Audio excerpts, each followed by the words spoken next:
Riverside Care Difference goes back to our mission and treating others the way we would treat the ones we love. A lot of times we are accepting of our practices, and we challenged ourselves to do better when it comes to death and dying for our family members and those that we've served here at Patriots Colony. That's how we came up with the final farewell. We don't pretend that death has not happened. We find that it's a chance for the staff to stop and say something important happened. Somebody left our community, left this earth, and we need to acknowledge that before we continue going about our lives. It helps with the family that might be there at the time to know that their family member was appreciated and loved and cared for, and that the staff really gets involved in their lives, and they get to know their family members. They get to know the person who's passed away. The process that we go through now, the ceremonial aspect of it, gives us that feeling that we've done the best we could. We care about them. I know there are a couple of people that I say that I've adopted, like they're my grandparents. So we form a bond with the families, and that's our time as well, because people don't think because you work here that you're attached, but you are. We just felt like this was a very appropriate way to say goodbye. Not only for Mom, but also for us. We had a relationship with Patriots Colony for about 9 years. My wife and I had been married, would have been 70 years on June 10. She passed away after several strokes, but by the time we were ready for the final farewell, we had probably 15 to 20 staff members with us in the procession. We ring a bell, and that alerts the staff to the fact that we are going to be starting our ceremony. The funeral directors bring the gurney out into the hallway, and we invite the family to follow along first, and then staff joins them.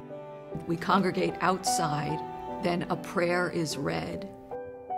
When we got to the entrance, the staff member read the final farewell, which I was most impressed with, and I have it here if you'd like for me to read it. May the eternal spirit of life and love support us all the days of our fragile lives, till the shadows lengthen and the evening comes, and the busy world is hushed, and the fever of life is over, and our work is done. Then in mercy may we be given a safe lodging, and a holy rest and peace at the last. Amen. And then the body is put into the hearse, and the hearse drives away. And then this is an opportunity for our staff to give condolences to the family, and an opportunity for the family to realize that this is a facility that cares, and that they came in the front door with their loved one, and they were welcomed, and we are saying goodbye to them in a dignified manner, going out the same door. This was about the only time where the emotions kind of grabbed us. It really showed a lot of respect for our family. It showed them that it's not just a job. There's a calling. There's a reason for being there. If I had to arrange my own thing, I couldn't have done that. It was just too perfect for what we needed at that time. It meant an awful lot to all of us in the family. The love that it showed, the care that my wife had gotten, it was all evident in the way it was done. To have somebody standing behind you, literally standing behind you as you take your loved one out, I think that shows people that's part of the Riverside Care Difference, because you are treating them as if that was your family member. You're supporting them. If they need someone to hold their hand, or if they need someone to hug, because we all hug them after, and we stand out there with them as long as they need.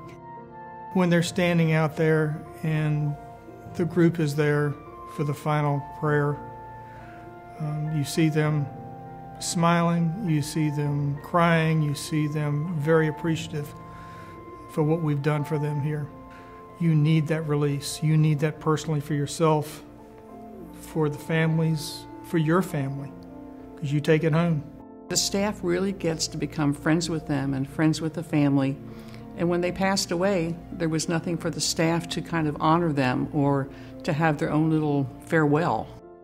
It makes death and dying something that people are more free to speak about.